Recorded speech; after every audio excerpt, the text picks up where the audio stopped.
Hey everyone, welcome to Plants and Politics. So I have an update on one of Trump's capital terrorists. You guys know what that means. It's time for an episode of Where Are They Now? Matthew Bledsoe was arrested. Patrick Montgomery was in court. Jonathan Manapa will stay in federal custody.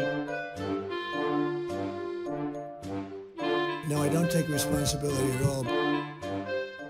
So Jack Griffith, you may recall, is a 25-year-old man. He also goes by the name of Juan Bibiano. Why? We don't know. But he's a resident of Tennessee, and he was seen in photos and videos inside the Capitol wearing a MAGA hat, of course. On January 6th, Griffith wrote in a social media post, quote, "Trump was our greatest champion. The Democrats will endlessly investigate and come up with some phony charge to arrest him. Imagine watching our hero," all in caps, "escorted out in cuffs." Now, Griffiths thought that this champion and hero of his was so awesome that he didn't even bother to vote for Trump in the 2020 election. He was one of those. He's one of those who sat out the election and then now wants to cry and throw a tantrum because his so-called hero didn't win. So you may remember that this guy famously told a reporter, quote, "I am not a domestic terrorist." Now, keep that in mind as I tell you the rest of this update. Here's the deal. Griffith was facing up to 23 years. He was looking at the typical charges that most of these people got hit with: obstructing an official proceeding, entering a restricted building, disorderly conduct. There were 2 counts of those, 1 count of parading or demonstrating in a Capitol building. As we've seen, though, with many others, these people who weren't violent or they didn't take part in a conspiracy are basically just getting a slap on the wrist. So such is the case with Griffith. He pleaded guilty last week to 1 misdemeanor count of parading or demonstrating. So he's probably looking at just probation. Here's why Griffith's slap on the wrist in particular seems dangerous to me. But you guys listen to what I have to say. You be the judge. BuzzFeed News is reporting that Griffith created a video game, or he's in the process of creating a video game. And in this game, there's an animated version of Donald Trump. And as they put it, he, quote, "shoots and threatens monsters, members of Antifa, Dem zombies, and other assorted enemies." Now, in one portion of the game, Trump, his character, I should say, yells at a monster and says, quote, "I think you're the one who should prepare to die, you globalist scum." I mean, putting the horrible dialogue aside, there's a message that displays at the bottom of the screen at that time in this video game, and it reads, quote, "We are going to save our kids and stop the NWO." So what does the NWO stand for? Well, it stands for New World Order. And here's the issue. This term is apparently used very frequently throughout this entire video game. And according to the Anti-Defamation League, it's a reference to a right-wing conspiracy theory about socialists plotting to, quote, "take over the world, confiscate all guns, and put dissenters in concentration camps." Now, think about that. Think about what you would do, how far you would be willing to go, and if you would be willing to potentially risk your life or the lives of others if you thought that there was a group of people that were looking to come and scoop you and your loved ones up and put you in a concentration camp. I mean, we know from history what happens in that case, right?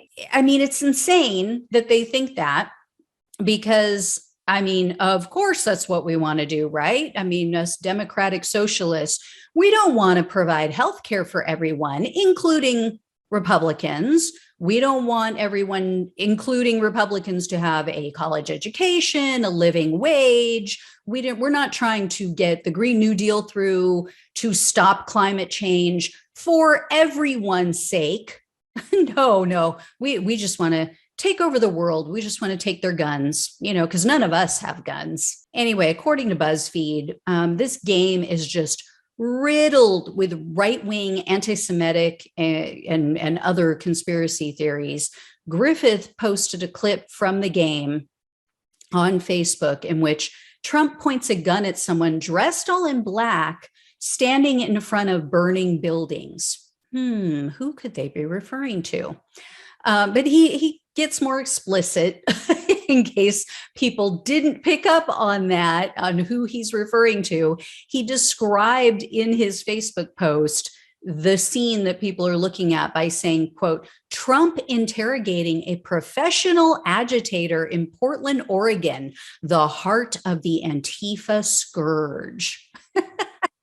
And so this Antifa character tells the Trump character that he or she, I don't know if it's a male or a female, was hired by George Soros.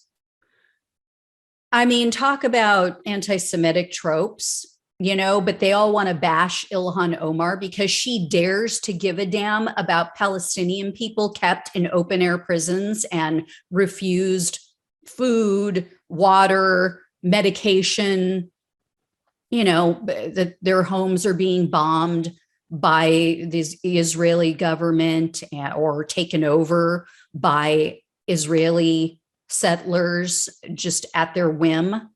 But she's anti-Semitic. But the fact that they keep bringing up George Soros, who happens to be a Jewish man, no, they're not anti-Semitic.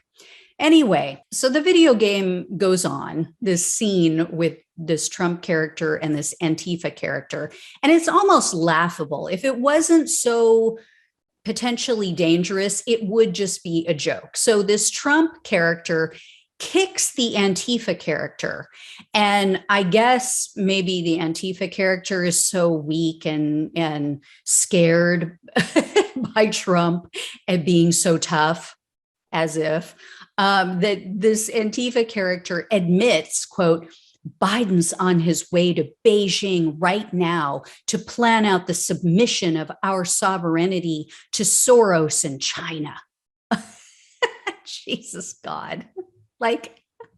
I mean, first of all, why is George Soros working with China? I don't understand that. But also, do these people seriously not know that Antifa stands for anti-fascist? And then apparently someone on Facebook asked Griffith to include, quote, all the fake news people and politicians that we want to hunt down. So yes, they're admitting in a public forum on Facebook, they want to hunt down politicians and the media. Griffith replied, and to his credit, he said, no, I can't do that because I don't want anyone to be hunted down. But I'm only giving him a small credit because he goes on to say, oh, but by the way, George Soros and the Podestas are in the game. So I guess he does want them to be hunted down. Is that what he's saying? I mean, he didn't want to put the other people in because he doesn't want them hunted down, but Soros is fair game. The Podestas are fair game. Anybody who the right views as Antifa is fair game. He wants them to be hunted down, I guess. I don't know. So he would have to tell us. And Griffith also set up a crowdfunding page to help fund this project because he claims that he lost everything after January 6th. Womp womp and thoughts and prayers. I mean, when you take part in an insurrection, try to overthrow the government, things like that happen. You might end up with some legal bills. I'm just saying. He also wrote on the crowdfunding page that, quote, not only is it a badass experience, he's referring to the game, from start to finish, it is also bringing awareness to the globalist pedophile ring and New World Order plot behind the scenes. But he's not trying to promote violence because that's what he said. He shared clips of the video on Facebook and he said, quote, this is not meant to inspire violence in any way. It is merely a game. Violence is never the answer. Thanks. No, thank you.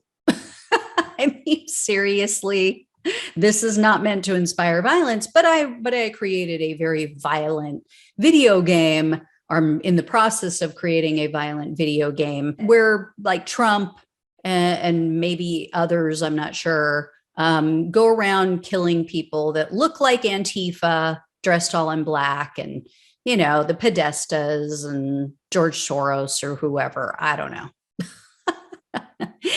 So in addition to this video game, Griffith uploaded a music video to YouTube. And in this YouTube video, he sings about trying to get rich and having a semi-automatic weapon.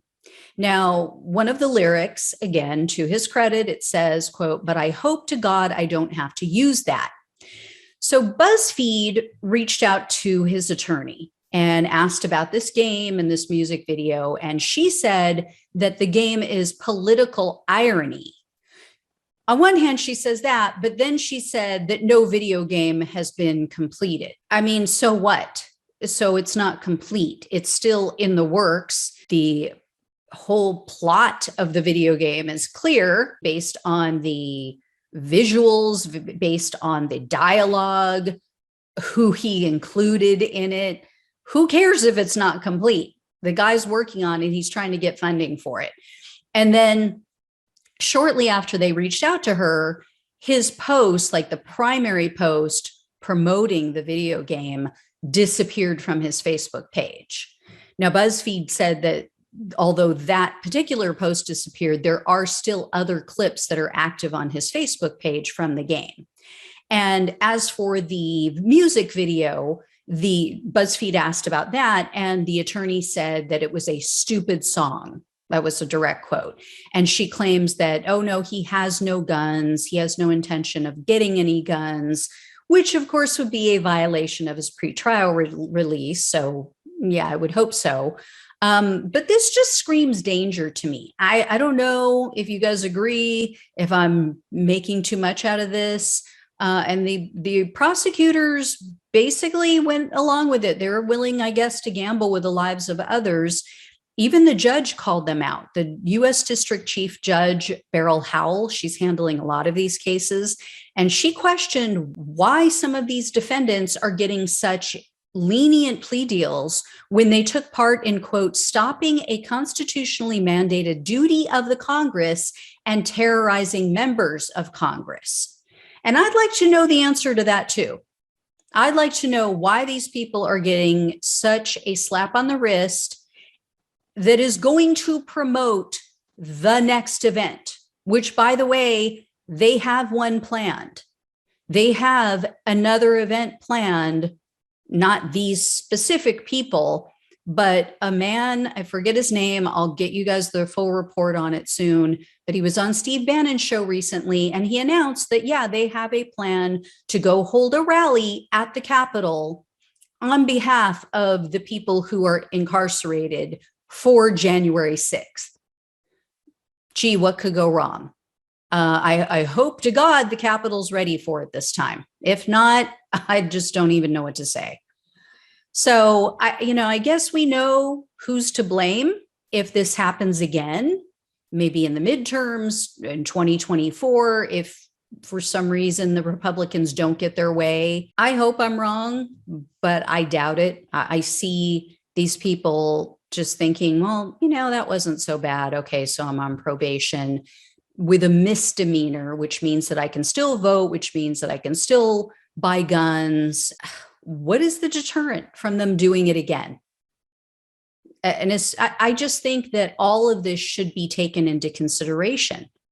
I think some of these people are truly remorseful, and they realize they made a mistake, and they see, oh, Trump is not backing us. He's not stepping up for us. So clearly this was a mistake. They see that nothing happened with the whole QAnon nonsense. And so they realize that they were duped and they've moved on. But there's a whole lot of them who have doubled down, who didn't learn a damn thing. So I just see this as a danger. I'm concerned about this guy. I, of course, will stay on it, and I will let you guys know if I hear any more, but looks like he's going to walk. and he's going to create this video game, and who knows what's going to happen. Anyway, I'll keep you guys posted. Thanks so much for watching and listening. Take care, and I'll talk with you soon.